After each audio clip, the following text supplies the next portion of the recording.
Hi everyone, good Hi. afternoon or good morning.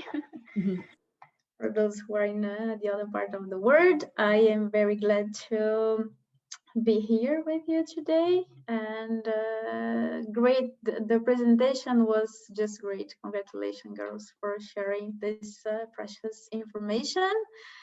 So as Amy mentioned, today I will present a study that I developed earlier this year on wetlands conservation. I am and how satellite observation and satellite imagery can support to foster wetlands management, conservation, and protection. I am not an expert on this topic, but I learned so much doing this research, and it gave me so many inputs on my on the field in which I am an expert, that I would like to share with you what I found out, and also the inputs and some ideas it gave me. I will share the presentation with you. Okay, share screen. That should be this one. Can you see my screen? Yes. Okay, great. So that's the title of the article I developed earlier this year. So it's about wetlands conservation and how satellite observation is supporting sustainable wetland management. The article was published in the Space for Water portal. I can send the link later on if you are interested in taking a look. So before we start, I would like to know what, when you think of wetlands, so what comes to your mind? Could you tap the words that pops up on your mind when you hear the word wetlands? I can see. Okay, birds, swamps, alligators, water. Oh, very good. Yes, beautiful forest, biodiversity, landscape, nurseries, pollution, all it said. Yes, great. So, what are wetlands? A very simple but clear definition of what are wetlands.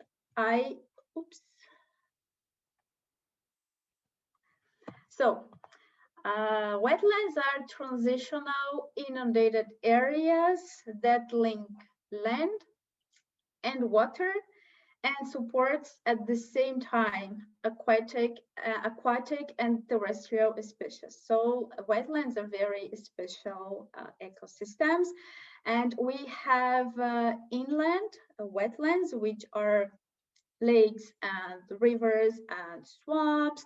We also have coastal wetlands, such as coral reefs and deltas, and human-made wetlands like the rice paddies that we can see in this picture. So it's a very diverse ecosystem that can take many formats. And knowing now the definition of wetlands, a very simple one, but I believe it's a legitimate definition of wetlands. Why do you think wetlands are important? Why those ecosystems are important to society, social needs, our well-being, economic, and the environment? Why do you think they are important for life on Earth? I cannot see it. Okay, now I can see. Improving biodiversity, yes, biodiversity is, they are carbon sinks, exactly. Yes, they support other systems, very good. Yes, you're right. So, okay, I need to click here. So as most of you said, they are home to rich and unique biodiversity. They also filter pollutants and improve water quality. They also are source of fresh water for human consumption. They ensure food production and agriculture. They help regulating global climate. They also help to reduce the impacts of floods, especially in urbanized areas.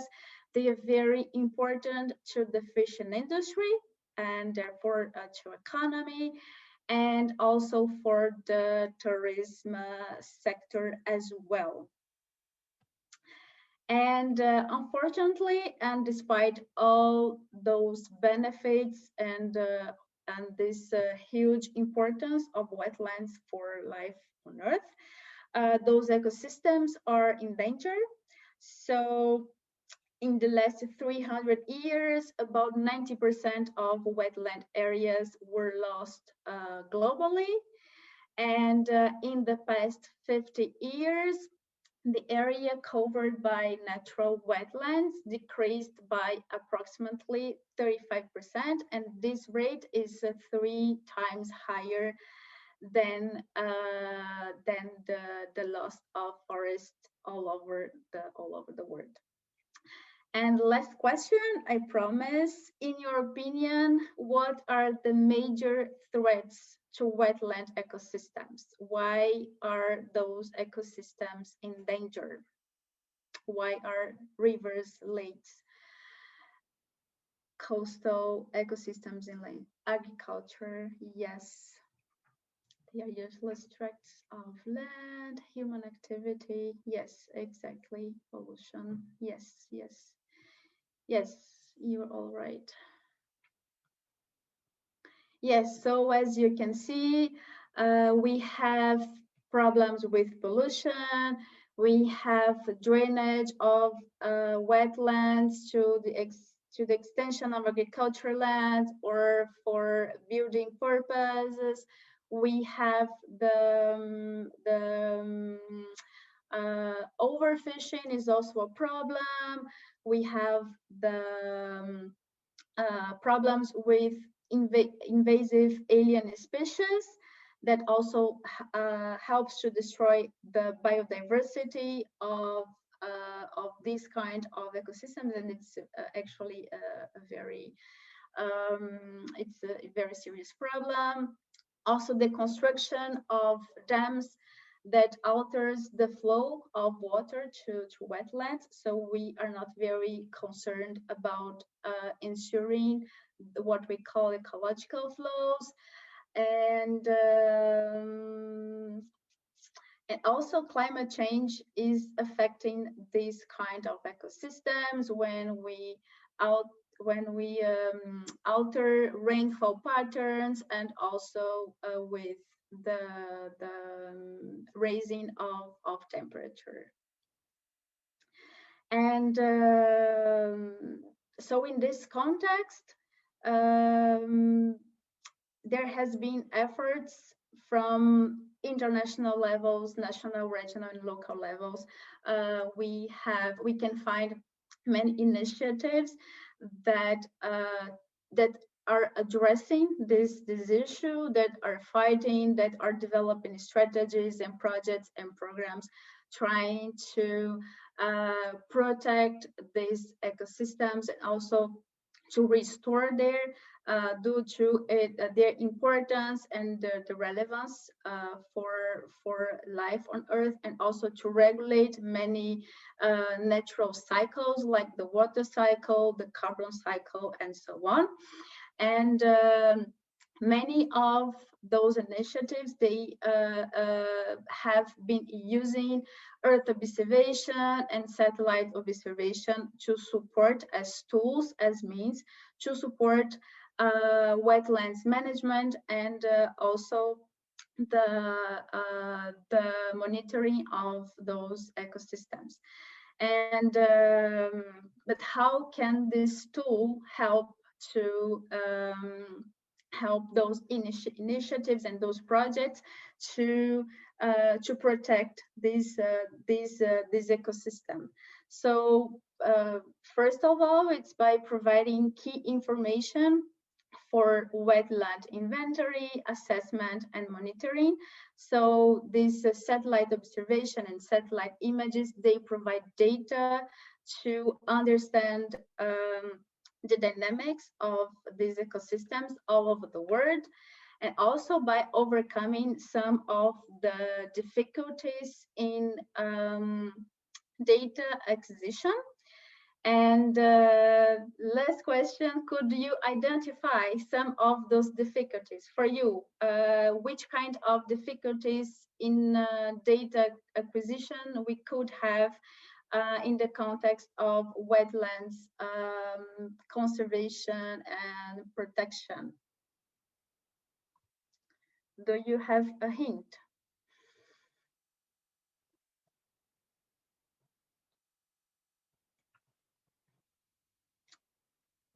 Okay, so I will help you. Accessibility, yes, yes.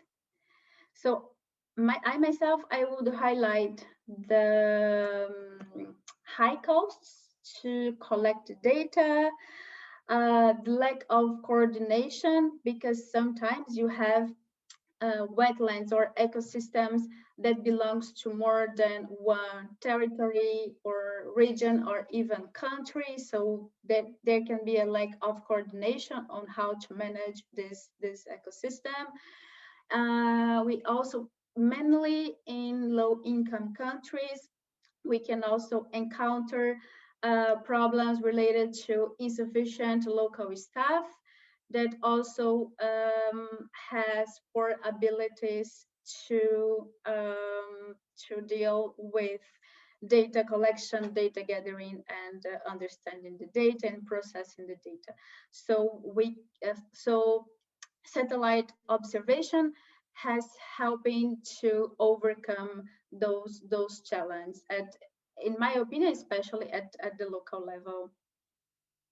And then I want to present you some of the applications of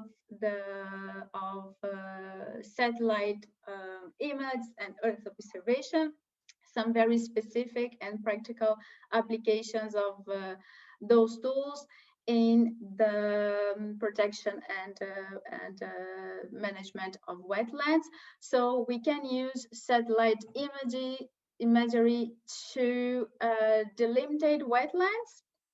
So this can be defining the limits of wetlands can be quite challenging, because it's a high dynamic ecosystem, and that can be partially inundated. So you have regions with permanent water, regions with temporary water that are permanent wet, temporary wet. So it's due to its high dynamic, it can be hard to map and to define the limits of these ecosystems. So we need to do it in different seasons and different times of the year. And when you have access to this kind of tools, you can lower the costs of this kind of activities. But we should not forget that we always need field validation and local knowledge to validate the information and the data that was collected by the satellites. Also, it helps to determine the extension of surface water. So as I said, those are very dynamic ecosystems. So let me do this. So we have regions that are permanently inundated and regions that are not permanently inundated. And it's important to understand these dynamics, especially due to its very important service, which is their capacity to temporarily store flood waters during high runoff events. And this is a very, very important service, especially for wetlands located in urban regions, because it can help to prevent or to attenuate the impact of floods. The next application is that we can also, that the satellite observation also helps to monitor wetland ecosystems contamination by measuring the concentration of different substances like chlorophyll A, the total suspended sediments, and also dissolved organic matter. So here we have the concentration of chlorophyll A of an ecosystem over time, and we can see that over the time we have an increase in the concentration of chlorophyll A here in this on the ads, which can indicate eutrophication problems in this ecosystem. As the previous presentation also highlight the importance of satellite image to land use and land cover classification. We can also use it to identify and to monitor how human activities and even natural events like droughts can impact the dynamic and also the integrity of wetlands over time. So this illustration shows how the development of aquaculture, has changed the dynamic of this wetland in China. So in 1987, we don't have a lot of violet color, which is related to the development of aquaculture.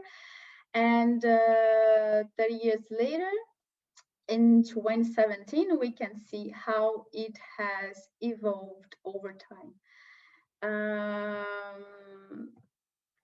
And also, satellite images can help to monitor the vegetation of the wetlands, which helps to identify if the ecosystem is healthy or not, if it is functioning well, if it is keeping a health dynamics over time. So for instance, it helps to determine vegetation biophysical parameters such as the leaf area index, which is directly related to the biomass. And the last application that I could identify is how satellite images help to identify and also to characterize the distribution and the impact of invasive species on ecosystems.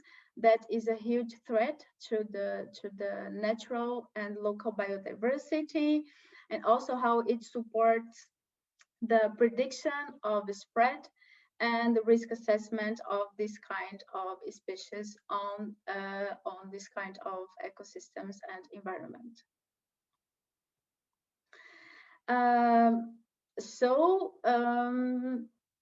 We could identify that there are many uses of these technologies and these approaches that can really help to improve wetlands conservation and protections all over the world, and it has been used widely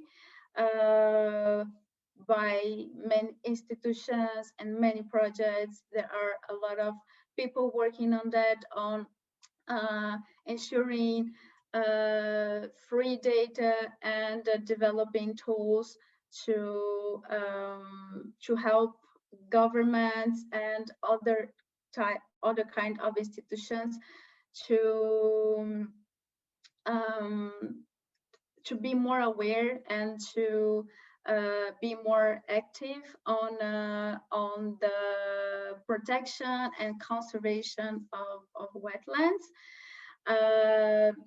First of all, because those kind of ecosystems, they provide a wide range of goods and services of significant value to society, related to society's well-being, economic development, and environmental balance.